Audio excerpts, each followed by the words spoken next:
नमस्कार, मैं हूं संजय शर्मा और आप देख रहे हैं 4 PM news network.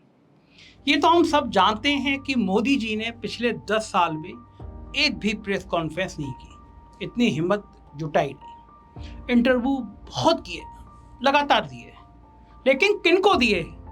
Film star झूठे मूठे पत्रकार बनकर पूछते हैं कि मोदी जी आप आम कैसे खाते हैं, छील कर या चूस कर? देखिए, हमारे प्रधानमंत्री आम खाते हैं। ये भी उसका क्वेश्चन है कि आम खाते हैं, और अगर खाते हैं तो क्या काट के खाते हैं या ऐसे गुठली के साथ खाते हैं। गोदी मीडिया पूछती है कि आप बटुआ रखते हैं या नहीं रखते हैं। आप अपनी जेब में पर्स रखते हैं क्या? पर्स रखते हैं क्या? बटुआ जिसके अंदर पैसे होते हैं। इसलिए पूछते हैं क्योंकि जहां असली सवाल जवाब होते हैं वहां तो मोदी जी पानी पीने लग जाते हैं, इंटरव्यू छोड़कर भाग खड़े होते हैं। जब गोधरा दंगों के ऊपर उनसे सवाल पूछा गया तो देखिए क्या हुआ।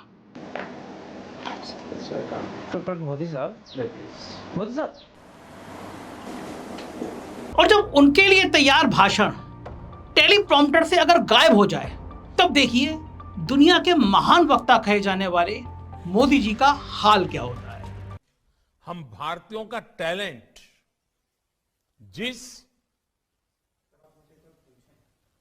इससे ये पता चलता है कि मोदी को गोदी मीडिया का सहारा है बस, वरना ना तो ये कड़े सवालों के उनके पास जवाब हैं और ना ही बनी बनाई खिचड़ी के अलावा कहने के लिए कोई बात है। और जब इम्प्रॉम्प्टर यानी बिना तैयारी के बोलते हैं तो कुछ भी बोलते हैं, कैसा भी बोलते हैं। जैसे ये सुनिए। यह बच्चा पैदा होता है तो आई भी बोलता है, AI भी बोलता है। आई और AI को जबरदस्ती जोड़ दिया, फालतू की तुकबंदी। और जब तुकबंदी नहीं करते तब दो ही बात बोलते हैं, या तो मुसलमान या फिर पाकिस्तान। मोदी झूठ फैला रहे हैं कि विपक्ष सारा आरक्षण मुसलमानों में बांट देगा। इस झूठ का पर्दाफाश मैं एक दूसरी वीडियो में पहले भी कर चुका हूं, आपको लिंक मिल जाएगा मेरे चैनल पे। इसका लिंक मैंने नीचे दिया है, आप चेक कर सकते हैं। आज मैं मोदी जी के दूसरे फेवरेट टॉपिक की बात करने जा रहा हूं। जब मोदी जी के पास बात करने को कोई भी मुद्दा नहीं होता, सही मुद्दा नहीं होता, तो बस ये अपने प्यारे पाकिस्तान को बीच में ले आते हैं। पहले तो ये 2 मिनट लेकर अपने देश की पाकिस्तान से तुलना करते हैं, कहते हैं 1947 में हम साथ साथ चले थे, दोनों की इकोनॉमी लगभग धराशायी थी, लेकिन आज 77 साल बाद हमारा और पाकिस्तान का कोई मुकाबला ही नहीं। हमने केवल उनको 3 लड़ाइयों में नहीं हराया, आज के समय में हर लिहाज में हम उनसे बड़े हैं। वर्ल्ड बैंक की रिपोर्ट, आज हमारी इकोनॉमी तीसरे नंबर पर है, उनकी 42वें नंबर पर है। हम उनसे 800% ज्यादा हैं, हमारी जनसंख्या उनसे 6 गुना ज्यादा है, फिर भी पर कैपिटा इनकम में वो हमसे 50% पीछे। हमने चांद पर सैटेलाइट उतार दिया, पाकिस्तान में आजकल खाना पीना भी मुश्किल हो रहा है। तो एक देश जो हर लिहाज में हमसे कई गुना पीछे है, बहुत पीछे है, उससे अपनी तुलना करना भी अपनी तौहीन है। लेकिन इधर इलेक्शन हुए नहीं, उधर मोदी जी पाकिस्तान को लेकर आ जाते हैं। क्या हम कभी खुशी मनाते हैं कि हम बांग्लादेश से बढ़िया हैं या श्रीलंका नेपाल हमसे कम है? कभी नहीं। तो पाकिस्तान आज जिस हालत में है, हमारे पड़ोसी देश होने के नाते ज्यादा से ज्यादा हमारी दया का पात्र होना चाहिए। हमारे चुनाव में मुद्दा नहीं होना चाहिए, लेकिन जब मोदी जी के पास कोई मुद्दा ही ना हो तो वो पाकिस्तान को मुद्दा बना लेते हैं। मुद्दा भी बनाते हैं और डर का माहौल भी बनाते हैं। मोदी कहते हैं पाकिस्तान से बचकर रहना है, पाकिस्तान को हमने डरा रखा है, पाकिस्तान कुछ करेगा तो घर में घुसकर मारेंगे। इसमें कोई दो राय नहीं है कि पाकिस्तान से हमें हमेशा सावधान रहने की जरूरत रहती है। हमारे देश में होने वाले आतंकी हमलों के पीछे पाकिस्तान का कहीं ना कहीं हाथ रहता है। फिर चाहे पाकिस्तान की धरती पर आतंकवादियों की ट्रेनिंग हो या फिर आतंकी मास्टरमाइंड को अपने देश में छुपाकर रखना हो, पाकिस्तान का ये काम है। लेकिन पाकिस्तान के इन काले कारनामों को पिछले 10 सालों में मोदी जी कितना रोकने में सफल हुए, ये जानना बहुत जरूरी है। उसके ऊपर सही डेटा के साथ सही सवाल पूछा जाना जरूरी है। मगर गोदी मीडिया पूछ रहा है कि आप आम कैसे खाते हैं, कितने घंटे सोते हैं, बटुआ रखते हैं नहीं रखते हैं। आइए आज हम मिलकर पूछते हैं मोदी जी से सही सवाल। पाकिस्तान के ऊपर क्या है मोदी का असली रिपोर्ट कार्ड, चलिए देखते हैं।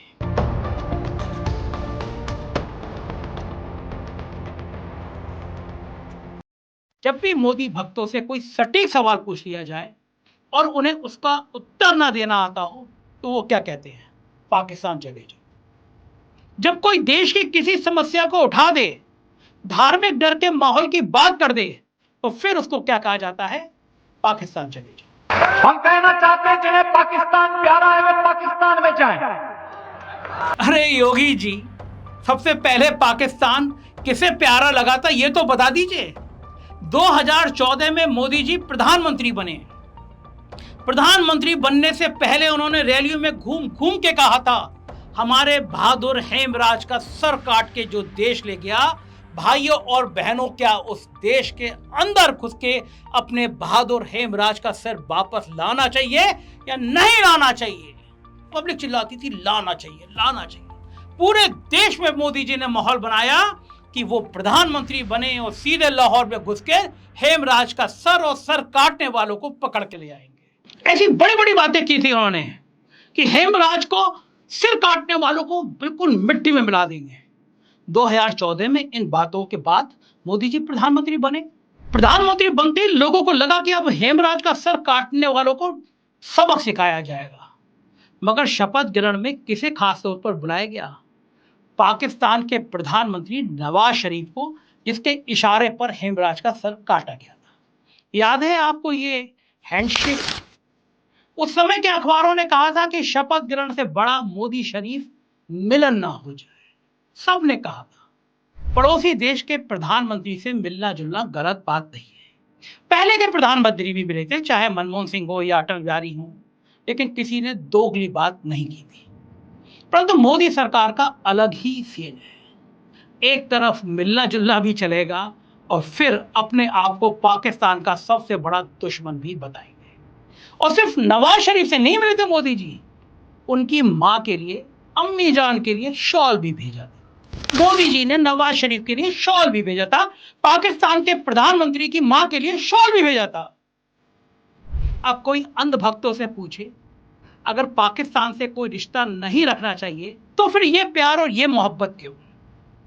अगला सवाल हो सकता है कि मैं कहां 10 साल पुरानी बात उठाकर बैठ गया, ये तो 2014 में हुआ था। उसके बाद तो पठानकोट, पुलवामा, बालाकोट, जाने क्या क्या हो गया। अरे जनाब, 2014 की बात से तो मैं बस शुरुआत कर रहा हूं। आगे आगे बढ़िए, मैं और बताता हूं। 2016 में आते हैं, साल की बस शुरुआत हुई थी। 2 और 3 जनवरी की बीच की रात में पुलवामा एयरबेस पर आतंकवादियों ने हमला कर दिया। हमारे जवानों ने बहुत बहादुरी दिखाई, लेकिन 7 जवानों को शहादत देनी पड़ी, अपनी जान की कुर्बानी देनी पड़ी, देश के लिए शहीद हो गए। उस वक्त मोदी सरकार ने एक ज्वाइंट टीम बनाई, पाकिस्तान के अधिकारियों को भी बुलाया गया।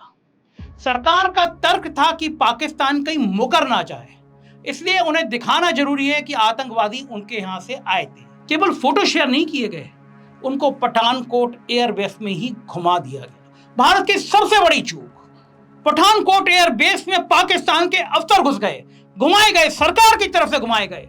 विपक्ष ने बहुत विरोध किया, क्योंकि पाकिस्तान की टीम में एक आईएसआई का अधिकारी भी था। ये पहली बार हुआ कि आईएसआई का अफसर सरकार के न्योते पर हमारे एयरबेस में घूम के गया। पाकिस्तान की आईएसआई तो एक ही चीज के लिए जानी जाती है, हिंदुस्तान में हालात कैसे खराब किए जाए, और उस आईएसआई के अफसर को एयरबेस की स्ट्रेटेजिक लोकेशन हम लोगों ने खुद दिखा दी, न्योता दे दिया। उस वक्त के रक्षा मंत्री ने कहा कि पूरा एयरबेस नहीं घुमाया गया, बस एक जगह खड़े करके ले गए थे, एक जगह दिखा कर ले आए थे। मानेगा कोई यकीन करेगा? क्यों आखिर घुस पाया वो आईएसआई का अधिकारी हमारे एयरबेस? 2020 में विदेश मंत्री जयशंकर ने फिर से पाकिस्तान टीम को बुलाने वाले फैसले का समर्थन किया। उन्हें ऐसा करना जरूरी था ताकि पाकिस्तान वहां छुपे आतंकवादियों को पकड़े और कोई आनाकानी ना करे। हम दिखा देंगे देखो ये आतंकवादी हैं, अब तुम मुकरना मत। तो क्या पाकिस्तान ने हमारा एयरबेस घूमकर कोई कार्रवाई की? नहीं की। हमने उन्हें बताया कि जैश ए मोहब्बत ग्रुप का मसूद अजहर इसके पीछे है, लेकिन कुछ हुआ? कुछ नहीं हुआ। पिछले साल पाकिस्तान में मस्जिद के बाहर पठानकोट का दूसरा मुजरिम शहीद लतीफ मारा जाता है, यानी 2016 से 2023 तक वो खुला घूम रहा था, और जब मारा गया तो पाकिस्तान ने मारने वाले को फटाफट गिरफ्तार कर लिया। सारी कहानी एक झटके से खत्म कर दी गई। जब हम पाकिस्तान का ये रवैया पिछले 70 सालों से जानते हैं तो उनको एयरबेस में घुमाना मोदी जी ये कहा कि अक्लमंदी थी। यहां पर अंधभक्त सवाल उठाएंगे कि हर चीज के लिए मोदी कैसे जिम्मेदार है। अरे भाई, जब मोदी हर अच्छी चीज का क्रेडिट ले सकते हैं तो हर गलती की जिम्मेदारी भी उनको लेनी पड़ेगी, मैं थोड़ी ना लूंगा। अब मोदी जी ने सारा क्रेडिट लिया और जिम्मेदारी लेने पर कब चुप्पी साध गए पता नहीं चला। ये जानने समझने के लिए भारत की धरती पर दूसरे सबसे बड़े हमले की बात करते हैं। 2019 का पुलवामा अटैक, 40 सैनिकों को एक साथ तिरंगे में लिपटा देखकर हम सब भारतवासियों की आंखें नम हो गई। रो पड़े थे हम 40 अपने बहादुरों को एक साथ जमीन पर देखकर। आज भी 14 फरवरी को लोग वैलेंटाइन डे से पहले पुलवामा के शहीदों को याद करते हैं, लेकिन आज तक मोदी जी या भारतीय जनता पार्टी के मंत्री कोई भी कुछ भी सवालों के जवाब नहीं देते। मैं फिर पूछता हूं, सवाल नंबर 1, ऐसा हमला होने की खुफिया जानकारी के बावजूद सीआरपीएफ के 2500 जवान एक साथ सड़क से क्यों जा रहे थे? जवानों को हवाई जहाज से श्रीनगर क्यों नहीं भेजा गया?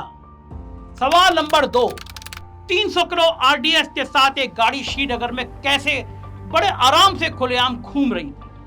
सवाल नंबर 3, जब सैनिकों का कोई बड़ा काफिला निकलता है तो छोटे कनेक्टिंग रोड्स को ब्लॉक कर दिया जाता है ताकि कोई रुकावट ना आए, फिर एक गाड़ी कैसे सीआरपीएफ की बसों के पास पहुंच गई?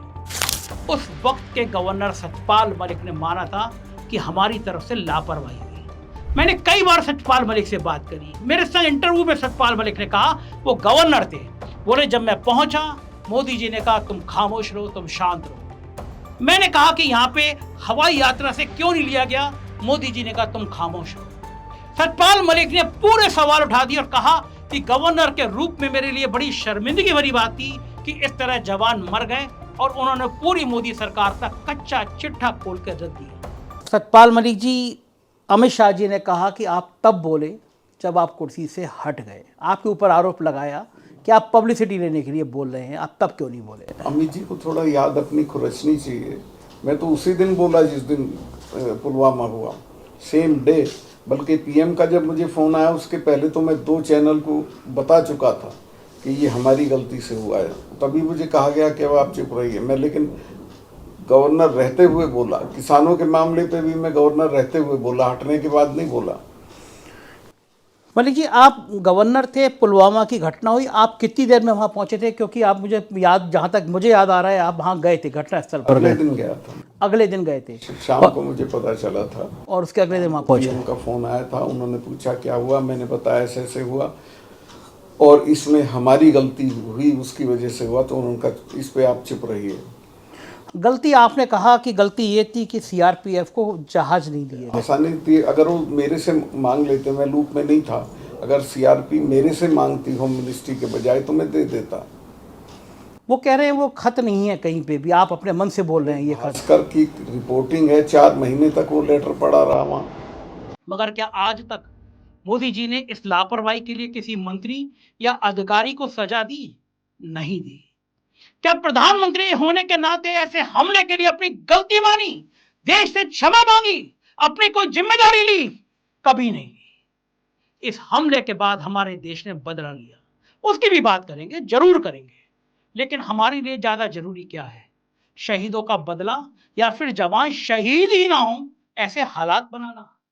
मोदी पाकिस्तान पाकिस्तान चिल्लाते हैं, मगर ऐसे हमले रुक क्यों नहीं रहे? इसका जवाब मोदी जी कभी नहीं देते। कश्मीर में हालत बेकाबू है। अब मोदी जी के क्रेडिट लेने की बात करते हैं। इसके कुछ दिनों बाद हमारी एयरफोर्स ने पाकिस्तान में घुसकर बालाकोट स्ट्राइक करी, पाकिस्तान को मुंहतोड़ जवाब दिया। हम सब अपनी फौज के लिए गर्व महसूस कर रहे थे, और मोदी जी क्या कर रहे थे जरा सुन लीजिए। मैंने कहा इतने क्लाउड है, बारिश हो रही है, तो एक बेनिफिट है क्या हम राडार से बच सकते हैं? इस बात के लिए आज भी मोदी जी का मजाक होता है। बादलों से कभी रडार नहीं रुकता, मगर इन्हें कुछ पता ही नहीं, बस क्रेडिट लेना है। और क्रेडिट लेने की होड़ में मोदी और भारतीय जनता पार्टी मर्यादा की लक्ष्मण रेखा भी पार कर गई है। बालाकोट स्ट्राइक के बाद योगी ने भारतीय सेना को मोदी सेना कह डाला। आप भी सुनिए। आतंकवादियों को बिरयानी खिलाते थे और मोदी जी की सेना आतंकवादियों को गोली और गोला देती है। यही अंतर है। कांग्रेस के लोग अगर मसूद जैसे आतंकवादियों के साथ जी लगा करके आतंकवाद को प्रोत्साहित करती है, तो प्रधानमंत्री मोदी जी के नेतृत्व में आज आतंकवाद को, उनके ठिकानों को नष्ट और ध्वस्त करके आतंकवाद की ही नहीं, पाकिस्तान की कमर को तोड़ने का कार्य भी भारतीय जनता पार्टी की सरकार कर रही है। विपक्ष ने योगी आदित्यनाथ के बयान के खिलाफ जबरदस्त विरोध जताया। चलिए मान लेते हैं विपक्ष का काम है विरोध जताना, लेकिन मोदी के अपने मंत्री से रहा नहीं गया।